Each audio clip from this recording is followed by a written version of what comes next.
అంటే రోగుల సంఖ్య ఎంత వస్తుంది ప్రతి సంవత్సరం? రోగుల సంఖ్య ప్రతి సంవత్సరం కొత్తగా వచ్చేవాళ్ళు 1,00,000 మంది ఉన్నారు. ఓకే.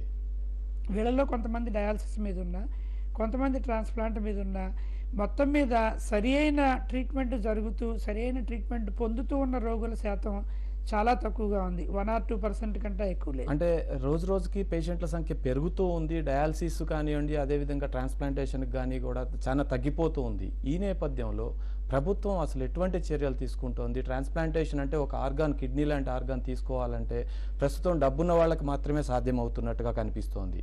ఈ డబ్బు లేని నిరుపేద రోగులు ఈ అవసరం వస్తే వాళ్ళకి అసలు ఎటువంటి జాగ్రత్తలు తీసుకోవాలి? అదేవిధంగా గవర్నమెంట్ ఏమి సహాయం చేస్తోంది వాళ్ళకి? మీరు చెప్పినట్టుగానే ఇందులో ఈ మనీ ప్రాబ్లం అంటూ ఉంది.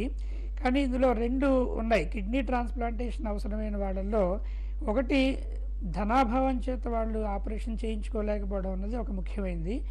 రెండోది ఏమిటంటే వాళ్ళకి అందుబాటులో లేకపోవడం. అంటే ఈ కిడ్నీ ట్రాన్స్ప్లాంటేషన్ జరిగే సెంటర్స్ మన రాష్ట్రంలో అయితే ఏమిటి, మన దేశంలో అయితే ఏమిటి చాలా తక్కువగా ఉన్నాయి. ఉన్న సెంటర్స్ అన్నీ కూడా ఒక ప్రదేశంలో కాన్సన్ట్రేట్ అయిపోయి ఉన్నాయి. ఫర్ ఎగ్జాంపుల్ హైదరాబాద్లో ఎక్కువ ఉన్నాయి, మిగతా చోట్ల చూస్తే చాలా తక్కువగా ఉన్నాయి.